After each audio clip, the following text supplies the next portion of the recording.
हाँ जी, आगे चलते हैं।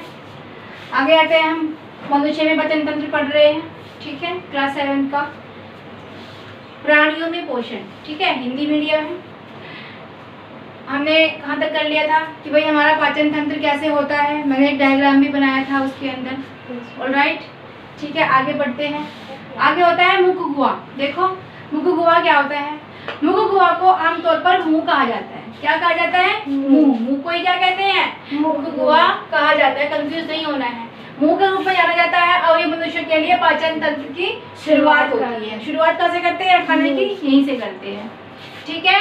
इसमें जीभ और दांत शामिल होते हैं। दांत भोजन को चबाने और भोजन को छोटे कणों में तोड़ने में हेल्प करते हैं। कौन? दांत, ठीक है। अब अमरूद खा रहे हो, क्या पूरे को खा लोगे? भाई चबाएंगे उसको, चबा के छोटे छोटे पीस करेंगे, तब जाके उसको हम इसोफेगस में लेके आएंगे। इसोफेगस मतलब जो हमारी ग्रास नली होती है। जीभ मुख गुहा के तल के पीछे की ओर जुड़ा हुआ मांसपेशी अंग। मांसपेशी अंग की इसके अंदर हड्डी नहीं होती। ऑलराइट, लाल मुंह में स्रावित होती है और भोजन को तोड़ने में मदद करती है। सबसे पहले भोजन मांड में बदलता है। मांड मतलब थोड़ा मतलब मांड समझते हो तुम लोग, मांड के जैसा हो जाता है, ठीक है। जीभ क्या होता है? अगेन यह एक पेशी अंग है, ठीक है, जो प्रकृति में मांसल है, मतलब मांस से बनी हुई होती है। इसमें हड्डी नहीं होती है, ठीक है। मुख गुहा के आधार के पीछे से जुड़ा हुआ होता है, ये पीछे से जुड़ा हुआ होता है, ठीक है। और यह चबाते समय लार को भोजन के साथ मिलाने में हेल्प करता है और निकालने में हेल्प करता है, ठीक है। जीभ में स्वाद कणिकाएं होती है। कहाँ से स्वाद आता है भाई? खट्टा, मीठा, कड़वा, कैसे ना, कहाँ से स्वाद आता है? जीभ से टेस्ट करते हैं हम चीज, तो क्या होते हैं? स्वाद भी यहीं से हमें मिलता है। जीभ से हमें स्वाद मिलता है, स्वादों को पहचानने में हमें हेल्प होती है, ठीक है। भोजन को मिलाना, लार के साथ भोजन को घुमाना, दांतों के नीचे चबवाना, ये सब किसके काम होते हैं? ये सब जीभ के काम होते हैं। किसके काम होते हैं भाई? जीभ के। और जीभ का एक बहुत मोस्ट इम्पोर्टेंट काम होता है, वो क्या होता है? क्या होता है? स्वाद। जीभ मोस्ट इम्पोर्टेंट काम होता है लड़ाई करवाना। जीभ का काम होता है ना, जीभ का। चल, that was part of the. हाँ जी, आगे हम क्या करने वाले थे? आगे करने वाले थे भाई, दांतों में सड़न होती है। किस किस के दांतों में सड़न होती है भाई? दांतों में किस किस के सड़न होती है? किसी के भी नहीं होती। अच्छा, चलो जी, दांतों में सड़न होती है जो कोई ब्रश नहीं करता। फिर हम पूछेंगे कि क्या तुम्हारे टूथपेस्ट में नमक है? चलो जी, आगे आते हैं। मुंह में मौजूद बैक्टीरिया बचे हुए भोजन से मौजूद शर्करा को तोड़ते हैं। कुछ खाना हम खाते हैं, सारा तो हम निकलते नहीं है, कुछ दांतों में फंस के रह जाता है, तो उसी से क्या होता है? बैक्टीरिया उसको शर्करा एसिड छोड़ते हैं और एसिड धीरे धीरे दांतों को नुकसान पहुंचाते हैं और दांतों में सड़न पैदा करते हैं। कैसे करते हैं? सपोज ये दांत है, प्यारा सा दांत है ना, ठीक है, लेकिन यहाँ पे इसमें क्या हो गया? कैविटी लग गई। क्या हो गया? कैविटी यहाँ से यहाँ तक फैल गई। ये है जी इस तरह से, और ये है हमारा मसूड़ा। क्या है? मसूड़ों में फंस के रहते हैं ना हमारे दांत, तभी तो टिके रहते हैं, नहीं तो इधर उधर घूमते रहेंगे, इधर उधर घूमते रहेंगे नहीं तो, ठीक है। उसके बाद क्या होता है? ये क्या होता है भाई? कैविटी। क्या होता है? कैविटी मतलब छिद्र। दांत के अंदर छोटे छोटे छेद हो जाते हैं। ऑलराइट, और कैसे होते हैं? जब हम ब्रश नहीं करते। तो हम ब्रश बहुत मतलब इम्पोर्टेंट है भाई करना, हमें ब्रश जो है वो करना चाहिए, ठीक है। और यहाँ पे क्या हो जाता है? यहाँ पे जीवाणु सड़ाने वाले क्या हो जाते हैं? सड़ाने वाले जीवाणु हो जाते हैं जो सड़ा देते हैं, मतलब सड़न पैदा कर देते हैं हमारे दांतों में। समझ में आया? नेक्स्ट आते हैं, you have to make this grass नली या भोजन नली। ग्रास नली या भोजन नली, ये है जी हमारा ग्रास, ये है जी हमारा ग्रास, ठीक है। और ये होती है हमारी ग्रास नली। मैंने बताया था। तो क्या होता है ग्रास नली का सिस्टम? ये होता है कि जब हम खाना खाते हैं, जस्ट लाइक हमने खाना खाया, जब हम खाना खाते हैं तो जहाँ पे खाना खाते हैं वहाँ से ये फैल जाती है, ठीक है।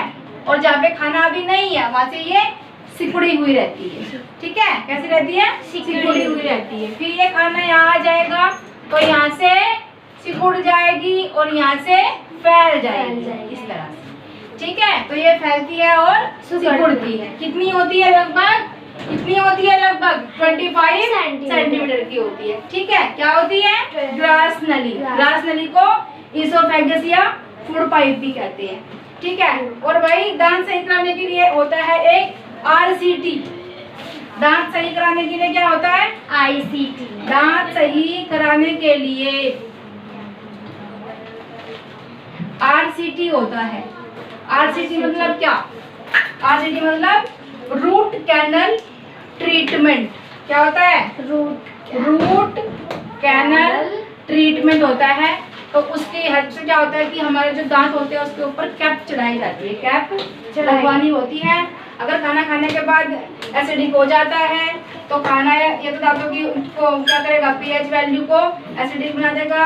ठीक है, मतलब अगर 5 से कम हो जाती है तो क्या हो जाएगा? दांत टूट के गिरने लगेंगे। ठीक है, क्या हो जाएगा? दांत टूट के गिरने लगेंगे। अब हम ओवल दांत की बात नहीं कर रहे, छोटे बच्चों के होते हैं वो तो गिरते ही गिरते हैं, उसके बाद गिरने लगेंगे। ठीक है, तो हमें बहुत केयर करनी चाहिए अपने हर एक पार्ट की। जितनी भी हमारे, देखो हमारा हर एक पार्ट बहुत इंपॉर्टेंट है हमारी बॉडी के लिए। हमारे सारे पार्ट स्वस्थ रहेंगे तो हम स्वस्थ रहेंगे, मतलब हेल्दी रहेंगे। लेकिन अगर हम बात करें कि भाई हम क्या हैं, हम तो कुछ भी नहीं है भाई। हम हमारी जो बॉडी है ना, कोई किडनी इतने लाख की है, कोई किडनी इतने लाख की है। एक दांत चढ़वाने के लिए जाओगे तो कितने महंगे तुम्हें होते हैं वो दांत। तो जो हमें भगवान ने दिया है, जो हमें प्रकृति से मिला है, जो नेचर ने हमें दिया है, उसको हमें साफ सुथरा रखना चाहिए। चाहे वो आँख है, चाहे वो बाल है, चाहे वो कुछ भी है, कोई सा भी हमारा पार्ट है बॉडी का, सारे के सारे इम्पोर्टेंट होते हैं हमारे लिए, चाहे वो हमारा ब्लड है। ठीक है, समझ में आया? तो हमें इनका बहुत ज़्यादा ध्यान रखना चाहिए। ये सबसे बड़ी प्रॉपर्टी है, इसके बिना कुछ भी नहीं है। देखो क्या होता है, इंसान कमाया जा रहा है, कमाया जा रहा है, कमाया जा रहा है, कमाया जा रहा है, इकट्ठा करे जा रहा है, करे जा रहा है, करे जा रहा है।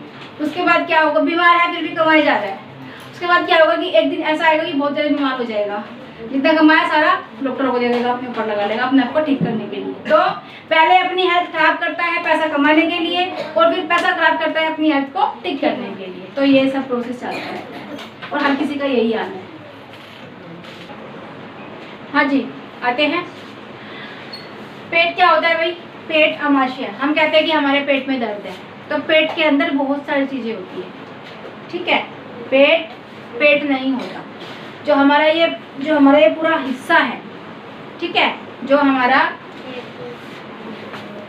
जिस लाइक ये इंसान है, ठीक है, ठीक है, ये इंसान है, ठीक है भाई, यहाँ से आया तो जो ये हिस्सा होता है, ओके, ये क्या है जी?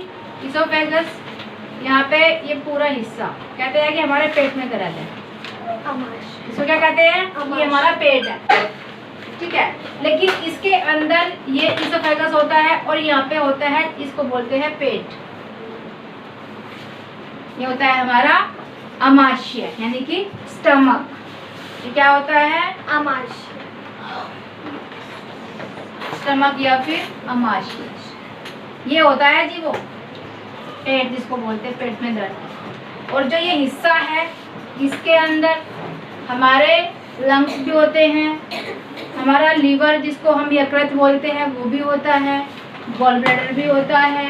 ठीक है जी, गॉल ब्लैडर के साथ साथ ये होता है पैनक्रियाज, और ये तुम्हारा छोटी आंत, बड़ी आंत, और ये बहुत सारी चीज़ें होती है, किडनीज होती हैं। और हम कहते हैं कि हमारे पेट में दर्द है, पेट में दर्द नहीं होता। ठीक है, चलो, ये तो सिर्फ एक छोटी सी इन्फॉर्मेशन है। आगे आते हैं। अब मम्मी को ये मत बोलना कि मम्मी मेरी किडनी में दर्द है, ये कोई भी मत बोलना। चलो, पेट होता है अमाशय। यह एक मोटी दीवार वाली बैग जैसी संरचना होती है, मतलब बैग की तरह ये होता है। ठीक है, बैग की तरह क्यों कहा है होता है? क्योंकि ये अपने आकार को बदल सकता है। ठीक है, जब हम खाना खा लेते हैं तो थोड़ा सा बढ़ जाता है पेट। ओके, जब हम खाना नहीं खाए हुए होते हैं तो ये थोड़ा सा पिचका हुआ होता है ना। जब लेडी प्रेग्नेंट होती है तो उसका पेट उभरा हुआ होता है। ठीक है, जब वो प्रेग्नेंट नहीं होती है तो वो अपनी पोजीशन पे वापस आ जाता है। तो ये है स्किन। ठीक है, मोटी परत होती है, बहुत मोटी परत होती है, इसको जब पकड़ते हैं तो चलो जी बातें नहीं करो भाई, आगे आते हैं। यह छोटी दीवार वाली पैकेजिंग संरचना होती है, कौन होती है? पेट। यह भोजन नली से भोजन प्राप्त करता है। कहाँ से? भोजन नली से इसके अंदर भोजन आता है, ठीक है। और छोटी आंत में दूसरे चित्र की ओर खुला रहता है। देखो ये इसोफेगस है, खाना आया पेट के अंदर आ गया, तो यहाँ पे एक ढक्कन जैसी संरचना होती है और ढक्कन ढक जाता है, ढका लेते हैं, जो जितनी गैस हमने खाई है वो वापस आ जाती है, ठीक है। और यहाँ पे जो ढक्कन होता है ये ढक जाता है। और वैसे ही यहाँ पे फिर ये यहाँ से जब जाता है ना खाना, तो यहाँ पे भी एक ढक्कन होता है। जब ये बाहर निकल जाता है छोटी आंत की तरफ, तो यहाँ पे भी ढक्कन ढक जाता है ताकि ये वापस ना आए, इसलिए ढक जाता है, ठीक है। ढक्कन से अपने आप से ही लीड होता है, यहाँ पे वो ढक जाता है। पेट की अंदरूनी परत बलगम, हाइड्रोक्लोरिक एसिड HCl बोलते हैं जिसको, और अन्य पाचक रस पैदा करती है। भोजन पेट में अर्धजोश द्रव्यमान में परिवर्तित हो जाता है, ठीक है। नेक्स्ट आते हैं गैस्ट्रिक जूस में मौजूद एंजाइम्स। अभी बताया था कि एंजाइम्स को तोड़ के क्या करते हैं, किसी एंजाइम जो एंजाइम्स होते हैं उस प्रोटीन कार्बोहाइड्रेट्स में उनको तोड़ते हैं, ठीक है। अब ये तो है कि हम कार्बोहाइड्रेट अलग खा रहे हैं, किसी चीज को अलग खा रहे हैं, तो उसी चीज से मिलता है ना सब कुछ। चलो भोजन को विघटित कर देते हैं। हाइड्रोक्लोरिक एसिड प्रोटीन के आंशिक गठन में मदद करता है और हानिकारक बैक्टीरिया को भी मार देता है। स्टमक क्या होता है? स्टमक में क्या होता है? एसिड होता है HCl बोलते हैं जिसको। क्या होता है इसका काम? डाइजेशन होता है। कितने घंटे में? 4 घंटे में। 4 घंटे के बाद हम दोबारा से खाना खाने के लिए तैयार हो जाते हैं, ठीक है। होगा ना कि तुमने अभी खाना खाया, खाने आके तुम खाना खाया नहीं किया, नाश्ता किया, क्या किया, तुम स्कूल जाते हो, फिर 4 घंटे में तुम्हें खाना वहाँ पे मिल जाता है, ठीक है। कहते हैं कि लंच कर लो, राइट। HCl क्या होता है? हार्मफुल बैक्टीरिया को मारता है, और प्रोटीन जो है वो क्या करता है? डाइजेशन में हेल्प होती है, डाइजेशन, ठीक है जी। समझ में आया? समझ में आया? गुड। चलो इसको आज यहीं पे खत्म करते हैं हम। इसके बाद में फिर स्टार्ट करेंगे हम अपना अगला। क्या करेंगे हम? जो हमारे स्लाइवा ग्लैंड्स होते हैं, लाल ग्रंथियाँ, इनके बारे में बात करेंगे, लेकिन in the next video. Till then take care and bye bye.